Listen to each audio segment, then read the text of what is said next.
What is the difference between being alive and truly living? Every day, millions of people find themselves just going through the motions, living each day just like the one before, caught up in the day-to-day monotony where dreams get forgotten, bypassed, and put to the side. But what would it look like to bring those dreams front and center? To do something you've always wanted to do, to face your fears and overcome negative self-beliefs, to make your dreams a reality. How would that change your life? How you see yourself and what you believe is possible for you? Truly living begins when you can get past your self-limiting beliefs and start achieving your biggest dreams. I'm Krystal Connor, and this is The Breakthrough, a show where we help people uncover and move past the hurdles that have stopped them from accomplishing the things they have dreamt of doing for years, and where we equip you with the tools and the mindset shifts to start doing the same.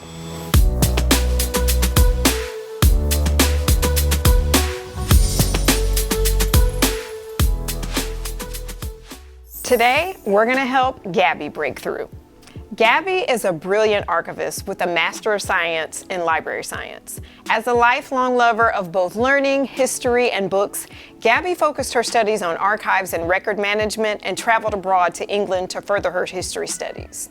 Her knowledge and talent gave her the opportunity to work in the Special Collections and Office of Housing and Residence Life at Mercer University, where she started to grow and build confidence.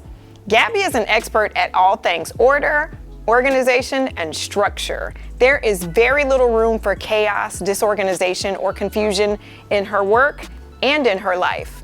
This has worked out in Gaby's favor for the most part, except when it comes to trying something new. Her perfectionistic tendencies and desire to not mess up have prevented her from learning to do one of the things she always wanted to do, and that is to cook a big meal from the heart for her family and friends. Gaby has always been seen as the one who always has it together, who always knows what to do, and who always gets it right. But she's ready to take a chance on not getting it right and not having it all together in order to finally be able to host and serve a home-cooked meal. Join Gaby on her journey as she transforms from a can't-do cook to a celebrated culinarian. She's determined to show us that even when you mess up, you can still learn and grow from your mistakes. Gaby, welcome to the show. Hello. Hi. Okay, so you want to cook a big meal for your family, so let's get into talking about your family first of all. Tell me how it was for you growing up, where you fall in the family line. Give me all the details. Yes, so I am from Kennesaw. I was born and raised in the Marietta, Kennesaw area, Metro Atlanta. Okay. I'm the youngest of three, so my older siblings are actually twins. Okay. And they're about 4.5 years older than me, so I am the baby. Growing up, I was always very close to my parents. And then one of the siblings at the time, there's always two against one when there's three. So I would always try to be on one of the two, never the one again. Right. But I was very close with my parents. My mom also loves reading and books, and so we really bond over that. And then my dad and I would go hiking and doing things like that. Every child, especially when there are multiple children, everybody has a role. Like, I'm the responsible one, I'm the middle child. Obviously, I'm the smartest one of my siblings. Yes. What about you? What would you say if your parents were to be asked, like, okay, Gaby is this, how would they describe you? I think I would be like the golden child, the perfectionist one, the one who likes to have order. And so that can come across as opinionated and bossy. So, and I have opinions again about things when it comes to like our holidays and how I want it to be done a certain way so that it's tradition mainly is what I really, as a history lover, I'm very into tradition. So I try to enforce that, and sometimes they don't agree. So you, as the golden child, obviously are used to getting praise and accolades and, having people applaud you. So tell me how it feels, if you can recall a time. How does it feel when that doesn't happen, when you don't get praise, when you get it wrong? Does that happen a lot? It does not happen a lot because I try to make it not happen a lot because it does not feel good. It feels very bad, and I might cry in the situation if it happens, or at least after it happens and I'm in private, I really try not to let that happen. What do you do to avoid it then? Because that sounds like you're not doing certain things in order to not feel like you're doing things wrong. What kind of things do you do to avoid? When it comes to, well, I mean, sometimes I'll just flat out not do things for a long time.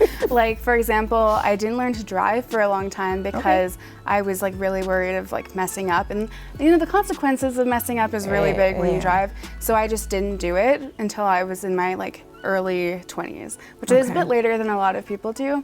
So I just didn't do it. And it really came to the point where I was having a carpool with someone who was not super reliable. And so I hit my limit with that, and I was like, okay, this is the time I have to get a car and drive. So. Okay. What does your self-talk look like when you feel like you're messing up or you're not doing a good job? What do you say to yourself? Yeah, so I say I should have done better, I should have included this. If I'm, for example, if it's teaching, I should have mentioned this, or I could have said that better, or the students probably would have liked it better if I did it this way, or it's, sometimes I'll try to bring it back and I'll say, well, next time we can do it this way instead, but oftentimes those other voices are louder. So we talked about your goal of wanting to cook. Yes. Tell me a little bit about that. Do you cook now at all?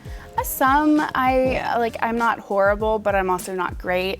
I can bake better than I can cook. Okay. I feel like baking, like you follow the recipe and it's a science. Right, But when it comes to cooking, it's often like with your heart or like things like that, and it's harder to get things perfectly. And I come from a family that is Cajun, and so we really value food. Food is a big part of our culture, and if you don't get it right, the family's opinionated, so they will tell you when it's not right. And I think that's kind of stopped me from trying to venture out and make new things, because I don't want to feel rejected or do it wrong. Okay, that makes sense. Okay. Have you ever cooked for your family before and they had things to say that maybe weren't the most positive? A couple times. If I notice things are going badly, I might just scrap it. Just scrap it all and before together. they can even like provide the rejection. So after talking with Krystal, I realized from her that I really do avoid situations that I know won't go well. And that's something that I should try to not do going forward. Well, I spoke to your brother and he agrees. Hi, I'm Lucas. I'm Gabby's older brother. Growing up, she always thought she was better than everyone else. She likes to call herself the golden child. If she thinks she's gonna fail or disappoint someone, she doesn't try a lot of new things, so she's very conservative. Learning to cook would be a great skill for Gabby. Growing up, she was always the picky eater, and it doesn't help that she's very lactose intolerant. I think it'd be great, especially if she learns these new skills, because she doesn't make much besides bread, and if she's able to cook, she can host more, she can make new friends. I know being a librarian, she's more busy with her books, but I mean, people are nice. I know she likes her dogs, but she needs some skills. He would love to see you learn how to cook a meal for the family that he enjoys, and become a part of that list of go-tos for family dinners and functions. And so I think that if we work through some of these thoughts that you have about what it means to mess up and to keep going and learn from your mistakes, that we're gonna have you in that kitchen making an amazing meal. So what do you think? I'm ready. Okay, so we're gonna do a little activity and work through some of those thoughts, and we're gonna do it in a space that I think you will enjoy. It's gonna be comfortable. We're gonna be around books. Wonderful, I love books. And by the time we leave there, you're gonna be ready for your next assignment, okay? Okay, let's do it. All right, let's go. Let me see you one more time. I don't wanna say goodbye. Let me see you one more season. We could stay for minutes. Gaby is an archivist with a degree in library science. Order, structure, perfectionism is the name of the game for her. Her whole life is in order. So today, I want her to get used to being comfortable in just a little bit of chaos, so she can see that even when she messes up, there's still an opportunity for her to learn and grow. That way, she won't shy away from doing things that are outside of her comfort zone. So let's get started.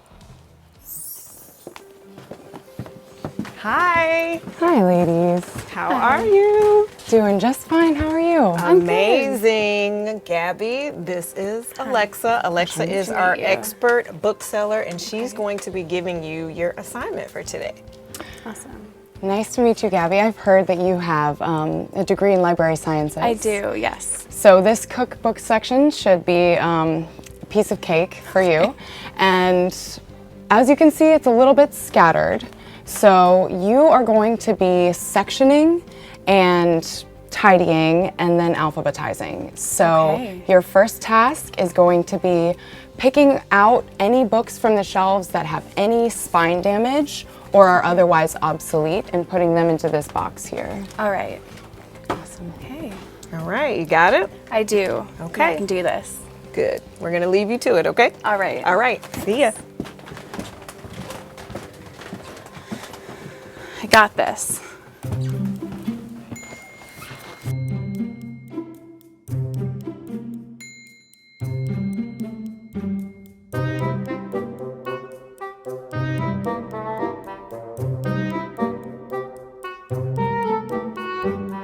Right, I think that's good. Time's up. Okay. Okay, how do you feel? I feel good. I feel like I did well. I feel like I probably could have done better, but I'm happy with what I did. I'll be the judge of that. Okay. Okay, to recap, your assignment was to pull off the shelf any book with spine damage or that was obsolete. And I assume this is your stack here. Yes. All right, let's take a look. Great choices. And I see that you organized these by publisher and these as well. So that's a great start at the sectioning. But I am noticing several with obvious damage that I would have selected to be taken off the shelf. And to be perfectly honest, I was hoping that you would have made it all the way through or had established, working sections, so I am a little bit disappointed. Okay. All right. Well, thank you so much. We appreciate you, Alexa. Anytime. Thank you. Okay. Well, how did that feel? Not great at the end, will not lie.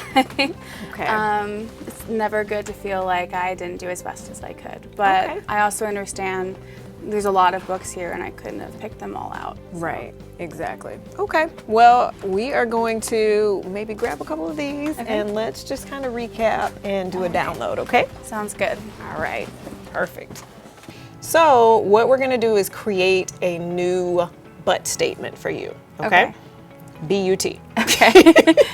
Okay, so I want you to take that thought, I should have done better, but, and add something onto it that you do believe. So for example, you might say, I should have done better, but I learned something, okay? I think that is very good that I learned something, but I also think I could say I should have done better, but I still tried my best. Okay, I like that. All right, so let's talk about the difference in feeling from I should have done better to I should have done better, but I learned something. How does that feel? It feels like it's not a period, it's a comma in my mind. Like I am moving forward, not just stuck in one place. Okay, all right, so your job is to take that sentence, I should have done better, but I learned something. Every time your brain tries to stop at I should have done better, your job is to put a comma there, right? Is to continue on, because I have an assignment for you. We're getting closer, we're working closer to this big dinner that you're gonna prepare for your family and friends, okay? Okay. So your homework is going to be to find somebody to help you learn how to cook, Okay. okay? Okay. So it's going to be really important all through this process that every time I should have done better pops up, you add that but, I'm trying, I'm learning, that you add something to it, okay? Okay. All right, so you excited? Yes, I am excited. All right, you can do this, let's go. I am both really excited and nervous to work with the chef on how to cook this big meal for my family. I'm looking forward to learning some new things, but I also worry about how quickly I'll be able to pick it up.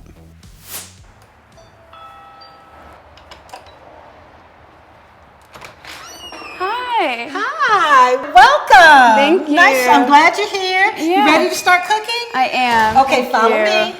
Alrighty then. First things first, we want to put our aprons on. Okay.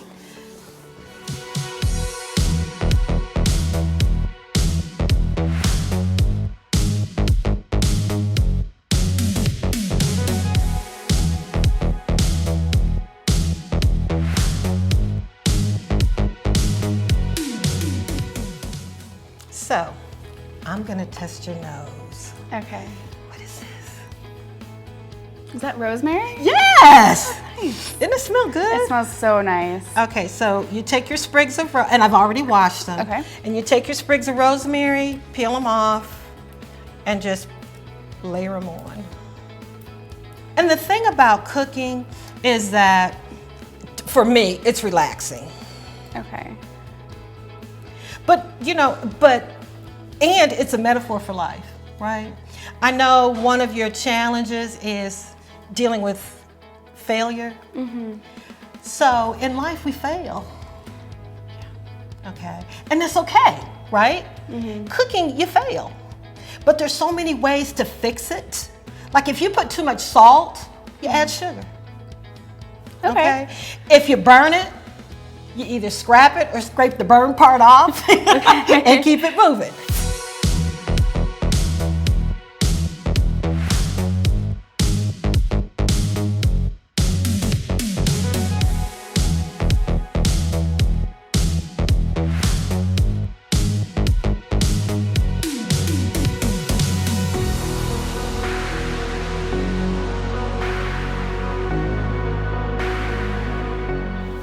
The next step is we cover it.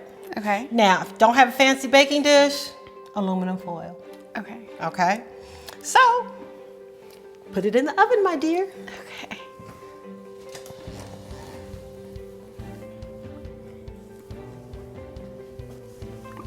Here. Can you reach it? There we go. It's not hot yet. No. You want to try to center it. You always bake on like you're roasting, middle rack. Okay. And I don't know if it's a cultural thing, but we cook everything on 350. Okay. So, cleanup time. In the beginning, looking at her initial experience and skills with cooking, I was a little surprised because sometimes people under-exaggerate. She wasn't. She really had no experience. It was one of those situations where I really wanted to say, well, dang, do you even know how to boil water? But she did, and she worked through that. So where did this sense of failure come from? I think that growing up in my family, everyone has a role, and I think mine that I fell into was like being like the straight A student, like the perfectionist kind of child, and so I think that's where it came from, is that I had that role and I wanted to fulfill it.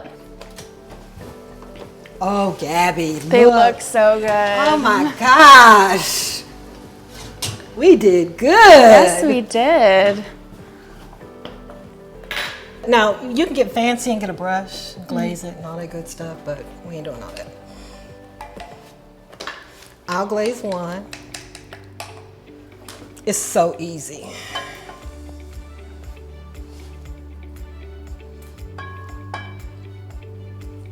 We can hear the skin. Mm-hmm. And the juice will go great over the rice. How does that look? Good. Okay. Good. You know what? Let's be generous and just use it all. Might as well. Okay. Well, Gabby, you have prepared a complete meal. Wow. Cornish hens a la orange, green beans almondine, and wild rice. Any questions, comments? Can you come live with me and make it all? That would be a no. Okay. All right. Emotional outburst? Well, I really appreciate you teaching me today. I learned a whole lot.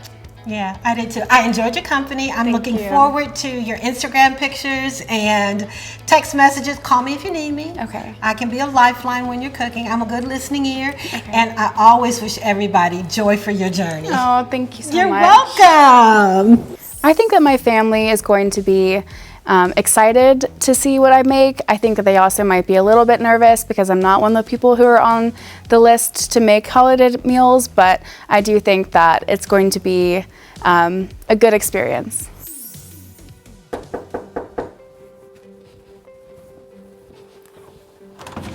Oh, wow, hi! Hi, how are you? I'm good, how about you? Good. So good to see you. This is such a wonderful surprise. I wasn't expecting you. I know. I wanted to come and encourage you and see what you got going, and you look like a professional chef already. Thank you. Thank you. How was your class? Tell me about it. Yeah, it was good. It was a little intimidating, I'm not Okay. gonna lie. I have never made something like Cornish hens before. Okay. And that sounds like above my skill level, but Aisha was very, very helpful and I learned a lot from her. Okay. So what was your thought process? Did we have that, I don't want to mess up, I need to be perfect? Did any of that come up while you were learning? It definitely did. There were Okay. several times when she asked me if I think something needed something more or whatever, and I was like, well, what do you think? First, because I wanted to know. You wanted to get what it she right. Yeah, exactly. Exactly. Okay. Yeah. How did you overcome that to get here? Yes. Well, first of all, she did not let me. She told me I had to decide myself, and she taught me that when mistakes happen, you can either fix it, or even when something's burnt, you can either scrape off the burnt bits, or you can just start it all over again. So that was encouraging to hear from someone who's been cooking their entire life. Well, I have something to help you be even more successful because when we look good, we do good and we feel amazing. So I bought you this really cute apron. That's so cute. Right. So this is for you because you are now a chef. Thank you. And I can't wait to hear about how the dinner goes. And I just know that you're going to be amazing. All right. Thank Let you. me know how it goes, okay? I will. All right. I am ready now. I'm going to change my apron and then we will do sides next.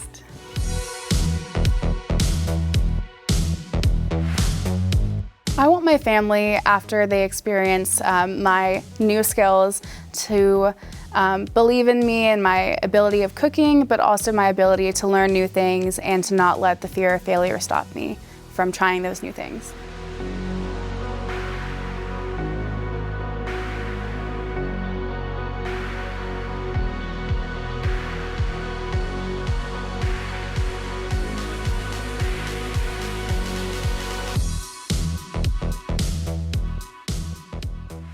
Thank you guys so much for coming. I really feel like I've put myself out there, so I'm not saying you'll have to love it, but please do. If you don't be honest. But I really, over the last few weeks, have been trying to overcome something I've been afraid of for a long time, which is cooking. I mean, you guys are such great cooks, being, Cajun princess. So I have big shoes to fill, but I hope that again, don't tell me if I didn't. I hope that I succeeded. Are we ready to serve? Okay. Luke? I guess it can't be that bad. It looks okay. I'm gonna go ahead and give me one. Thank you. Thank you. So why'd you decide to serve us Cornish hen? You've never made that before. Because it is something that's new to me, Mom, you get a big one. Oh, you get a whole chicken. I get like a leg. Well, it's really great to see you taking all these risks and opening up, because usually if there's a chance to fail, you don't take that shot. That's true. So here I am trying. I want to know what was your first reaction when they asked you to do this? What was your first thought? So my first thought was, it's kind of hard to admit to something on camera that you are afraid of, failing, but I'm at a stage of my life where I'm ready to learn new things and put myself out there. So I think that, that was my reaction. When it came to the Cornish hens, my first reaction was, that's definitely different. It's not a regular chicken. Where does it even come from? But they're very cute and little, and it's perfect for this holiday season we're coming up to. You did a great job, and I'm very proud of you. Thank you, Mom. I'm always proud of you, but this is an accomplishment, so thank you. Congratulations. I love you. I love you too. So overall in this experience, I have really learned how to work past my perfectionism and my fear of failure to learn new skills, learn how to cook, and have this big meal with my family. In the end, I think I really did have a breakthrough. You've watched Gaby going from being afraid of messing up in the kitchen to cooking an entire meal for her loved ones. I bet you're wondering what this has to do with you. Don't worry, I got you. We have 3 takeaways that I want you to implement into your life. First, nothing amazing ever happens in the comfort zone. Secondly, you get to decide what you make failure or mess ups mean about you. And finally, embrace being a beginner or being bad at something. Okay, that's your assignment. And remember, your breakthrough is on the other side of you doing the work.